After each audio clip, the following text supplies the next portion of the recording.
Hey everyone, this is Storm of Perfection. I'm going to be doing my first ever deck profile on my Herald of Perfection / Drascension OTK deck, and I think it's a very powerful one. It's one that I think people are underestimating. It's going to catch people by surprise, and it might even get a top 3 spot at a regional or even a YCS if people don't watch out and side properly for it. So if you're looking for something with a lot of potential, I think this is definitely a deck to pick up, because if you get the right opening hand, you beat anyone, no matter how good of a player they are. It's just kind of a sacky deck, and it's pretty degenerative, to be honest. But if you're looking for power, something like Dragon's Last format, I mean, you're not really going to find anything quite like that. But some of the hands you get with this are pretty comparable to the Super Rejuvenation hands. And if you look at my other videos, you'll see exactly what I mean. You can set up first turn Unbreakable Fields with double Herald of Perfection, Hyperion, and a Tethys. And sometimes you can just outright OTK with the amount of damage you can put on the field, or you can synchro into Drascension with over 10,000 attack. So it's just a really great deck to pick up. It's really annoying to fight against, I'm not going to lie. I kind of hope that some of these cards get limited next format, just because they're not necessarily good for the game. But that's kind of why I picked up the deck. I want to show how powerful it can be, and hopefully people will take notice. Konami will take notice, and they'll fix the deck. They'll maybe release a fixed version of Herald, because I do think that there's some validity in a fairy deck. It's pretty cool concept. Maybe with a few more hand traps, it could be just a really cool balanced deck. But right now, it's just very light Swornish. It's just a very sacky, degenerative deck. But it's also really fun to play. It's Yu-Gi-Oh! You just have a lot of fun doing unfair shit to other people, to be fucking honest with you. So anyways, let's get started.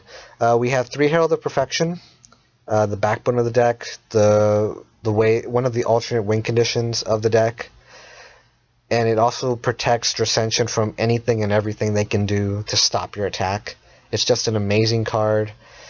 If you open with it, I mean, you have a good chance against almost any deck, which is one of the amazing things about it. If you go first turn Herald, there's very few decks that can do anything about it, even decks that would be considered a counter, like skill drain decks. I mean, that's the main. Like, I'll talk about the weaknesses of the deck later, but one of my favorite things about playing this deck, and one of the reasons I think it has a real competitive edge, is that if you get out Herald and you have like 3 fairies in your hand, which is a very doable thing, especially with this high monster count, high fairy count, there's very few things a lot of decks can do. It just has a very dirty first turn on people, and it can just beat people that are several. Let's just be honest. If they're a better player than you and you open good with this deck, it doesn't matter how fucking good they are. You're gonna beat the living shit out of them. If I open with my Tethys combo, and I don't care what you have in your hand, man. If I open with my Tethys combo and I get it off, you're not winning that match. You're gonna be scooping it up, and we're gonna go into games 2 and 3. And you might be able to get better luck there. But I'm going to give you also some strategies to help you out with that. So anyways, we have the 3 Herald, the 1 Shinato. Shinato's super important in this deck. You search him out with any of either your Manjus or your Senjus. He can be dropped for trade-in. He can be discarded for Herald of Perfection's effect. And last but not least, if you draw into him with Tethys, he'll continue the chain because he's a fairy.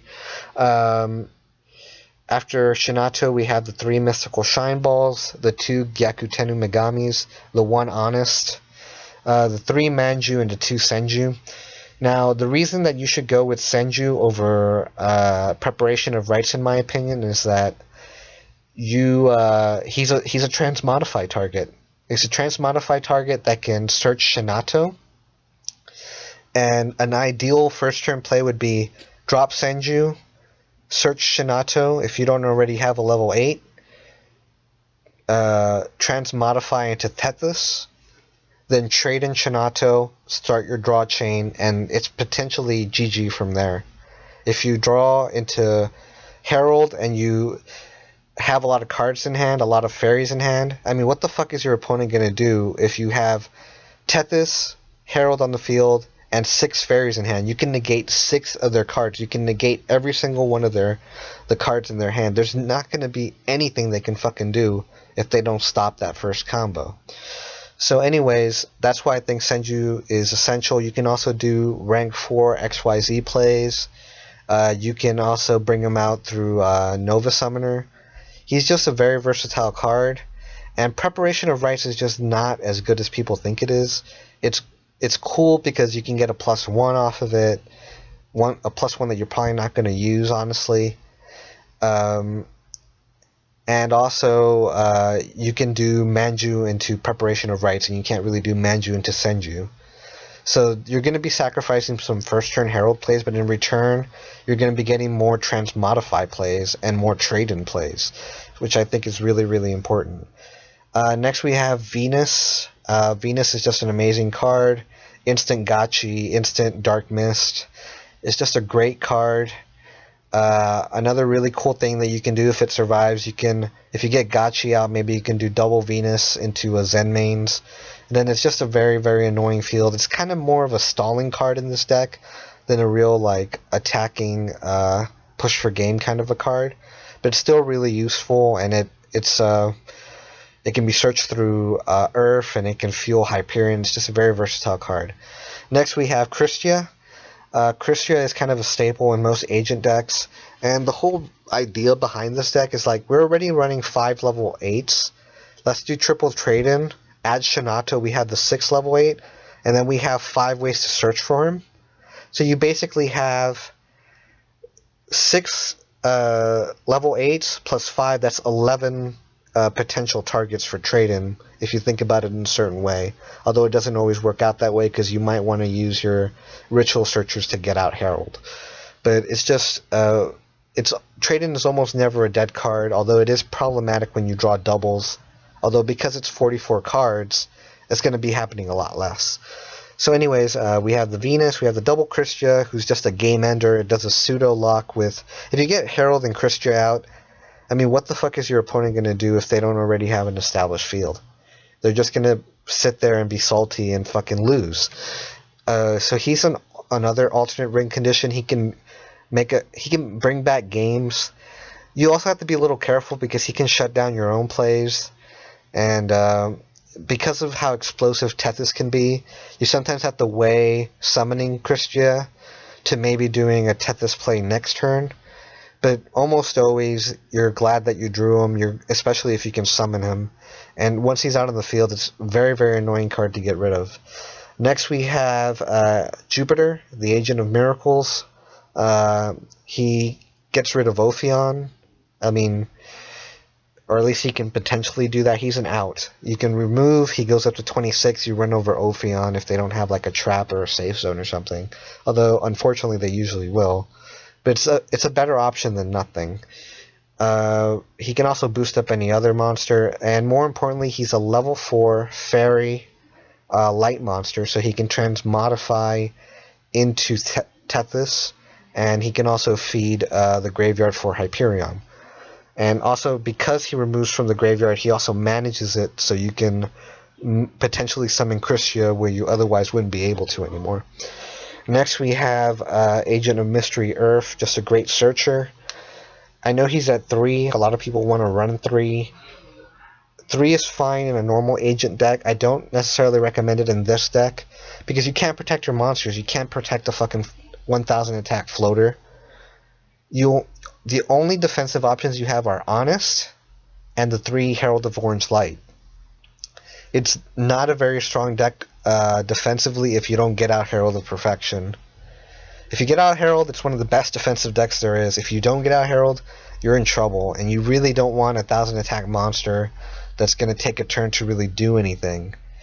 Another cool thing about Herald is because we're running Nova Summoner, he's a tuner, so if you get Nova Summoner run over, you can bring out Herald, not Herald, you can bring out Earth. You can do a synchro play next turn, and sometimes you can even do a Gotchi play. You can Do a Nova Summoner into Earth, summon Earth, search, go into Gachi.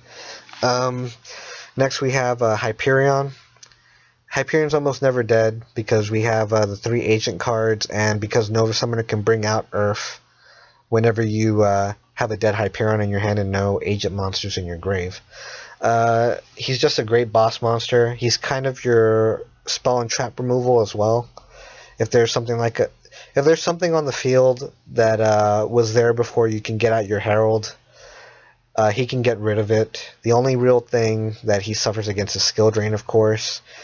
If they get skill drain on you game 1, it's going to be very hard for you to do anything because there's no MSTs. The reason there's no MSTs is because it interrupts draw chains, and what you really want to do is not to be playing MST. You want to get out Herald and negate anything with a fairy in your hand instead of having a magic card that can negate or stop potentially a spell or trap card. Why not have Herald and you can negate anything? So that's kind of the whole reason we're not running MST in the main board. Then we have Herald of Orange Light. It's really an amazing card. It turns dead fairies in your hand into like an explosive, disruptive play.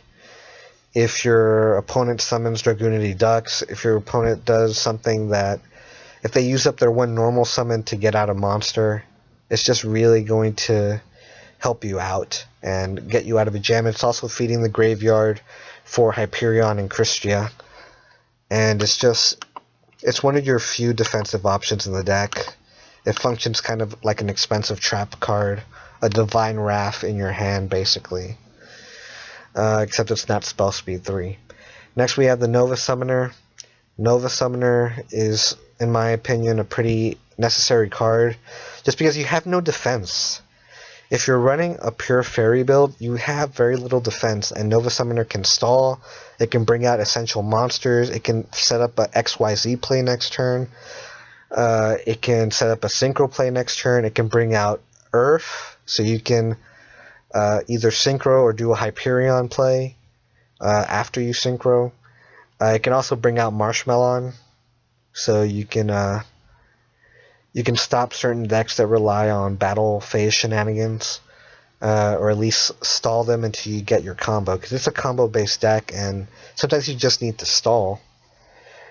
Although sometimes, like I said, you have very powerful XYZ monsters. Starleech Paladynamo can basically take out almost any monster. It's also a floater that gives you a draw when it's destroyed.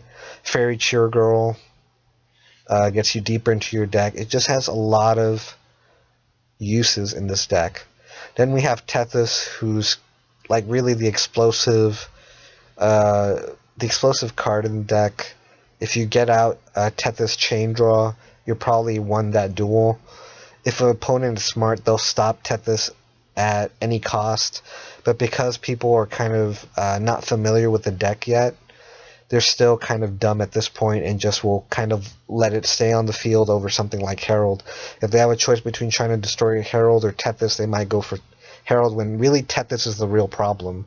If you start drawing with Tethys, there's nothing stopping you from fucking summoning another Herald or making some other broke play. Next up we have the one Gelen Duo, the one Marshmallow. Marshmallow is for Nova Summoner. Gelen Duo is for Transmodify. After that, and also they're both stall cards. After that, we have the one Dawn of the Herald. In case you draw into all your normal cards, you always have the potential to bring out Herald. It's also one of the few ritual cards that gives you a card back. So instead of going -2 or even -3, you can reduce that by 1 and still be in the game. Because what you really want is Herald out there, not on an island, but with multiple negations per turn. Because you'll probably be getting at least 1 new negation per turn by just the odds of the deck drawing into a monster is very, very high. Next we have the Advanced Ritual Art. Just a great card. Transmodify. Transmodify gives the deck a lot of versatility. Unfortunately, it does interrupt chains just like the ritual cards do. I mean, by interrupting chains, I mean the Tethys draw chains. So it's just very unfortunate every once in a while you're going to draw into that card, into a Transmodify or an Advanced Ritual Art when you really didn't want to. But on the bright side, you'll probably have already used at least one Transmodify and probably at least one Ritual card. So your odds are very, very low. It's going to be like 4 out of 40 cards left. Or I mean, depending on the situation, it's not going to be out of 40. It's going to be more out of maybe 35. You still have a really good chance of getting a large chain draw into what you need. But Transmodify can be used to make Tethys as the main purpose, but you can also do Shine Ball into Venus, Earth into Venus, especially if it gets Veilered. It just has a lot of versatile uses. Lastly, we have the Triple Trade-In. The Triple Trade-In is just the heart of the draw engine. It's one of the few draw cards this deck can utilize without going minus. You can do Mallet, you can do One Day of Peace, but those are all minus cards that don't really help the deck do what it needs to do. If you're going to run Mallet, you might want to consider dropping Dawn of the Herald. But at the same time, I just kind of prefer this because you get to draw 2 cards. So if just one of them is a fairy, you can keep drawing with Tethys. Whereas if you do One Day of Peace, you might draw into a spell and you just minus yourself for no real reason. And preventing the damage is not really important since it can still destroy your monsters, they can still destroy your Herald. And you put yourself 1 card behind, so you're not going to be able to negate everything that they want to do, potentially, because you gave them that extra card. So yeah, I'm going to be moving on to the extra deck next. First we have Drascension, the Supreme Sky Dragon. He can get to huge attack with Tethys draw chains. He's either a Tragodia on steroids or a Slifer with an insurance policy, depending on how you look at it. He's just a really amazing card. Too bad he's not TCG legal yet, but you can still run the deck without him. You're just going to have to OTK with like a combination of Hyperion and other cards. Next we have Crimson Blader. He hasn't put in that much work in my deck, to be honest. I'm thinking about changing him out. But he can end duels by himself. The only problem is you have to probably give up Herald of Perfection and Earth to make him, so it really has to be worth it, and you have to be damn sure that that's the right play. Black Rose Dragon, you usually make it with Earth, Venus, and a Shine Ball. It's just a great option to have. Psyhemoth, usually a level 4, and Earth, usually off of Nova Summoner, to be honest with you. I would make him if I want the Earth in the Grave to make a Hyperion play on the same turn or on a turn soon after that, and that's the only real time I would really recommend making him. We also have Catastor and Armides. Catastor is just generic removal. Armides is for anti-combat shenanigans like Black Wings, Bujin, and even Agents if you're worried about Honest. After that we have Dark Mist. Dark Mist is for Ophion primarily, but he has other uses. I'm running Double Gotchi. Double Gotchi is for I just always find myself wanting to make Gotchi, and I've made Double Gotchi on numerous games, and Herald of Pure Light, for instance, I almost never want to make him. Leviathan Dragon and Zen Mains are just good rank 3s to use up Venus. Starleech Paladynamo, I usually want to make him if there's a threat on board. Otherwise, I make Fairy Cheer Girl. Pearl and Maystroke are for backup. So yeah, that's basically my deck, you guys. I hope you enjoyed it. Please comment and let me know what you think. Take care.